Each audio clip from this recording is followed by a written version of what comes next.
Bible avec vous, allez le lire par vous-même. C'est un super passage. Paul qui écrit à Timothée.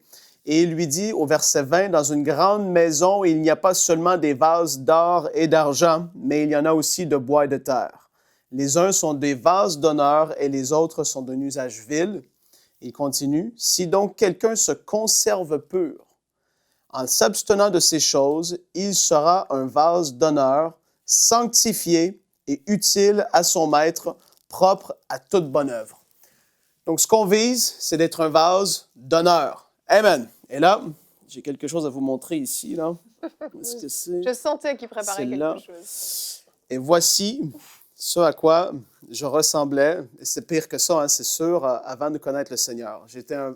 En fait, c'est les pires tasses aussi qu'enseignement n'a jamais fait. Michael, Ah, j'étais pas dans le projet. tu détestes ces tasses d'enseignement. Un petit scoop comme ça.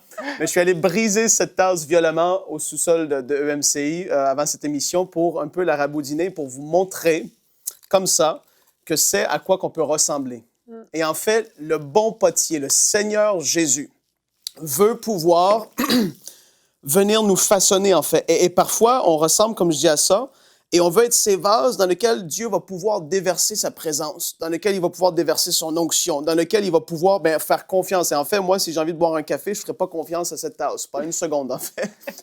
Et là, des fois, il va falloir qu'on passe par des moments de déchirement. Je ne vais pas me couper, hein, je fais attention.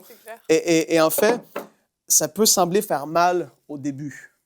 Mais là, de l'autre côté, on la verra mieux. Ah ouais, on va la voir comme ça. Ouais, voilà. Ça va sembler faire mal au début, mais par la suite, il veut nous amener à quelque chose de complètement différent. Quelque chose qui va être tellement plus beau, tellement plus glorieux. Et même, j'ai choisi cette bouteille parce qu'en fait, il veut pouvoir mettre des choses en nous qui sont précieuses et on va pouvoir les conserver.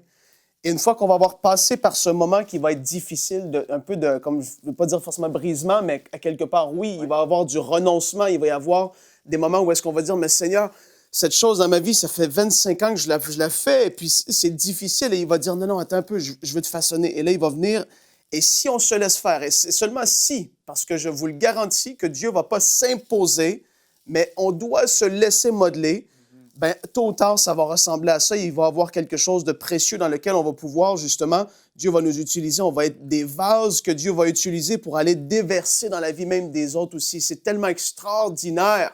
Et ici, Paul avait cette image et il dit à Timothée, « Timothée, sois sanctifié, conserve-toi pur. » Et le verset d'avant, même le verset 19, dit, « Quiconque prononce le nom du Seigneur, qu'il s'éloigne de l'iniquité. » Et c'est alors qu'il parle justement d'être ce vase qui va être sanctifié, qui va être utile pour son maître. Éloignons-nous de l'iniquité, éloignons-nous du péché, éloignons-nous de toutes ces choses qui sont là. Et comme je le dis toujours par rapport à la sanctification, le Seigneur nous amène de gloire en gloire. Au début, c'est des grands péchés, mais après ça, c'est des façons de parler, c'est des façons de penser. Il veut nous transformer, il veut nous renouveler complètement pour qu'on puisse être, même Jean, l'apôtre Jean a écrit à Gaius, dans 3 Jean au verset 2, il a dit, « Bien-aimé, je souhaite que tu prospères à tous égards et que tu sois en bonne santé, comme prospère l'état de ton âme. » Gaius avait été transformé au niveau de son âme et il prospérait à ce niveau-là dans sa mentalité. Et Jean est pareil pour l'apôtre Paul, Pierre et tous les apôtres qu'on peut voir dans la parole de Dieu. Ils étaient transformés et ça se reflétait par leurs actions et leurs paroles et tout ça. Soyons transformés. Arrêtons d'être ce vase qui est tellement laid, en fait, qui est horrible. Moi, je veux être continuellement transformé. J'ai déjà ressemblé à ça, mais Dieu nous a fait grâce et il le fait encore aujourd'hui. Et je n'ai pas terminé, je ne suis pas rendu à une stature parfaite encore, mais c'est vers quoi je tends et que ce soit le cas pour votre vie aussi aujourd'hui. Soyez bénis! Retrouvez la suite de ce programme dans l'émission Bonjour chez vous sur EMCI TV.